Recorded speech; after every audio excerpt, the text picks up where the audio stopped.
saya Rahmi Aulia dengan NIM 22003049 dari Departemen Pendidikan Luar Biasa, Fakultas Ilmu Pendidikan, Universitas Negeri Padang.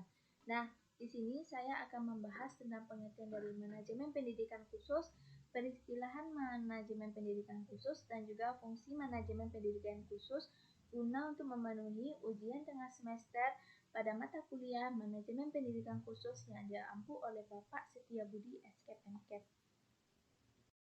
Yang pertama adalah pengertian dari manajemen pendidikan khusus. Nah, sebelum kita mengetahui pengertian dari manajemen pendidikan khusus, kita harus tahu dulu apa itu pengertian dari manajemen dan juga pengertian dari pendidikan khusus. Nah, yang pertama adalah manajemen. Manajemen berasal dari bahasa Prancis kuno, yaitu manajemen, yang memiliki arti seni melakukan dan mengatur. Nah, secara umum, manajemen adalah suatu proses di mana seseorang dapat mengatur suatu kegiatan yang baik dilakukan secara individu maupun kelompok agar mencapai tujuan yang telah ditentukan. Nah, selanjutnya adalah pengertian dari pendidikan khusus. Pendidikan khusus adalah pendidikan yang diselenggarakan bagi peserta didik yang menyandang kelainan fisik, mental, perilaku, dan emosional yang memiliki tujuan membantu peserta didik dalam mengembangkan sikap, pengetahuan, dan keterampilan baik sebagai individu maupun sebagai anggota masyarakat, dan juga dalam mengembangkan hubungan timbal balik dengan lingkungan sekitarnya. Nah, dapat kita simpulkan, pengertian dari manajemen pendidikan khusus adalah suatu seni atau ilmu yang mengatur dan mengelola sumber daya pendidikan bagi peserta didik yang memiliki kelainan fisik, mental, perilaku, dan emosional dengan tujuan untuk membantu peserta didik dalam mengembangkan sikap, pengetahuan, dan juga keterampilan sebagai individu maupun sebagai anggota masyarakat, serta mengembangkan kemampuan dalam dunia kerja dan pendidikan. Yang kedua adalah peristilahan manajemen pendidikan khusus. Yang pertama adalah sistem pendidikan segresi, adalah suatu penyelenggaraan pendidikan secara khusus dan terpisah dari sistem pendidikan anak normal. Nah, pada sistem pendidikan segresi ini memiliki keuntungan, yaitu yang pertama adalah rasa ketenangan pada anak luar biasa.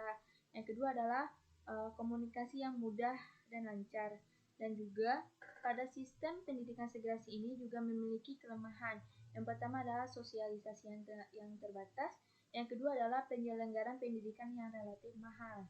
Nah, yang kedua adalah sistem pendidikan integrasi, yang mana pada sistem pendidikan ini memiliki tujuan memberikan kesempatan kepada anak luar biasa mengikuti proses pendidikan bersama anak normal, yaitu pada sistem ini memiliki keuntungan. Yang pertama adalah dapat mengembangkan bakat, minat, dan kemampuan anak luar biasa secara optimal.